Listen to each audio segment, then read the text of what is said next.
Space subject मुझे बहुत ही fascinate करता है और ये मेरा बहुत ही फेवरेट टॉपिक है। और जब बात हो हमारे पड़ोसी की तो जाहिर है कि हमसाए पर तो सभी की नजर होती है, क्योंकि कहीं ना कहीं इसकी कामयाबी और नाकामी का असर आपके फैसलों पर भी जरूर पड़ता है।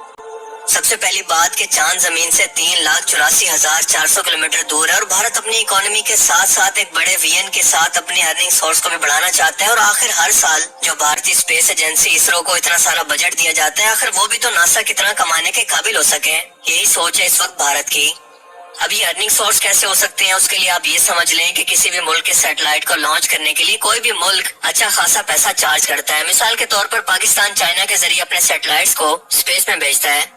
स्पेस मुस्तकबिल के अंदर एक बहुत ही बड़ी इंडस्ट्री होने वाली है। खास तौर पर स्पेस टूरिज्म, सैटेलाइट, इंटरनेट और डाटा सेलिंग एक बहुत ही प्रोफेशनल बिजनेस है जो कि मुस्तकबिल में मुल्कों की इकोनॉमी और इनकी तकदीर को बदल सकता है। और ये बात भारत बहुत ही अच्छी तरह से जान चुका है, जो कि बहुत ही अच्छी बात है, क्योंकि साइंस की तरक्की जहाँ पर भी हो हमें तासुब की ऐनक से नहीं बल्कि लर्निंग के तौर पर, मोटिवेशन के तौर पर लेना चाहिए कि अगर वो कर सकते हैं तो हम क्यों नहीं। भारत अपने इस पैसे को स्पेस के अंदर इन्वेस्ट करके इससे 10 गुना ज्यादा प्रॉफिट कमा कर ला सकता है। इनफैक्ट अब तक सबसे कम बजट के अंदर चांद पर पहुंचने का ये सबसे बेहतरीन मिशन है। दूसरा, भारत के सिक्योरिटी और मिलिट्री मकसद के लिए ये मिशन इंतहाई अहम है, क्योंकि मुस्तकबिल के अंदर सैटेलाइट टेक्नोलॉजी जिस मुल्क की ज्यादा बेहतर होगी, मुस्तकबिल की जंगों के अंदर इसी का पलड़ा भारी होगा। अब भारत को चाइना को लेकर स्पेस से मुतालिक बिल्कुल यही डाउट्स हैं जिन्हें वो काउंटर करना चाहता है और पाकिस्तान पर भी नजर रखना चाहता है।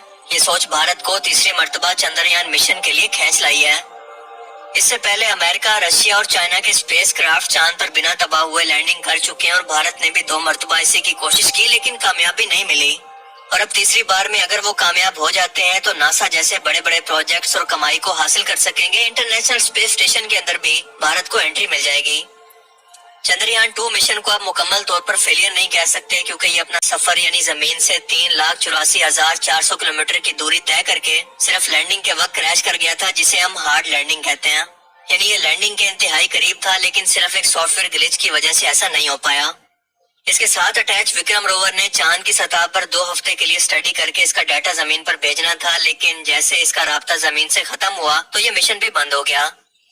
अब चंद्रयान 3 को भी चांद के उसी साउथ पोल यानी जमीन से हमेशा अपोजिट साइड पर रहने वाले हिस्से की तरफ लैंड करवाया जाएगा, जहां पर सूरज की रोशनी कभी पहुंचती ही नहीं है।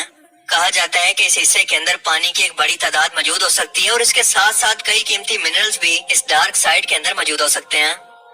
यहाँ पर मौजूद धब्बों या फिर गढ़ों को स्टडी करके हम अपने सोलर सिस्टम की बनावट से मुतालिक बहुत कुछ नया जान सकते हैं। इसके अलावा चांद एक बहुत ही अहम जगह बन जाती है, जहां पर रहकर इंडिया अपनी एक बेस बनाकर जमीन को स्टडी कर सकता है और मुस्तकबिल के मिशन को आसानी से प्लान करके न सिर्फ चांद बल्कि दूसरे प्लैनेट्स तक भी भेज सकता है। यानी चांद पर मौजूद अपने इस बेस को सोलर सिस्टम में मौजूद दूसरे प्लैनेट्स, उनकी सरफेस और इनके एटमॉस्फेयर को स्टडी करने के लिए इस्तेमाल कर सकता है। चंद्रयान 3 के डिजाइन के अंदर काफी गलतियों को सुधारा गया है। इसका पेलोड यानी वजन कम किया गया है, डिजाइन काफी बेहतर हुआ है।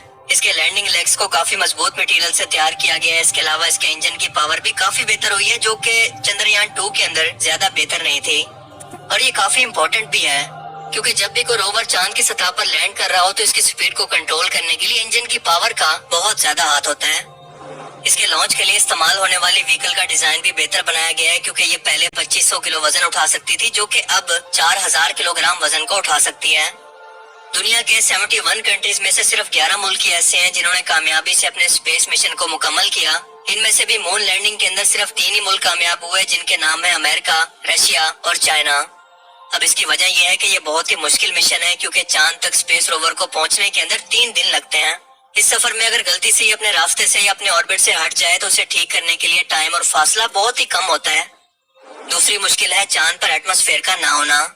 पहले तो माना जाता था कि चांद पर सिरे से एटमॉस्फेयर मौजूद ही नहीं है, लेकिन हालिया स्टडी से ये पता चला कि ये मौजूद तो है, लेकिन बहुत ही थिन है, सिर्फ 10 किलोमीटर ऊंचाई पर, जो कि चार्ज पार्टिकल से मिलकर बना है। अब इस एटमॉस्फेयर के ना होने की वजह से मसला ये होता है कि जब भी चांद पर किसी रोवर को लैंड करवाने की कोशिश की जाए तो हम इस दौरान किसी पैराशूट को भी इस्तेमाल नहीं कर सकते, जैसे मार्स पर कर सकते हैं। उससे होता क्या है कि ये सारा का सारा प्रेशर इसके थ्रस्टर यानी धक्का देने वाले इंस्ट्रूमेंट पर शिफ्ट हो जाता है और ये लैंडिंग काफी रिस्की हो जाती है।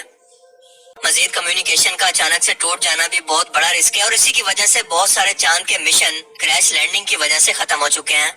अब इसरो ने चांद के इसी साउथ पोल पर एक ऐसी आइडियल जगह को ढूंढा है जो कि ना ज्यादा ठंडी हो ना ज्यादा गर्म, اور چاند کی وہ سرفیس بھی اوپر نیچے ہونے کے بجائے بالکل فلیٹ یا میکسیمم حد تک فلیٹ ہو۔ لینڈر کے کامیابی سے اترنے کے بعد ایک روور باہر آ کر چاند کے اس حصے کی کیمیکل کمپوزیشن کو اسٹڈی کرے گا اور ارتھ کی طرف اس کا ڈیٹا بھیج دے گا۔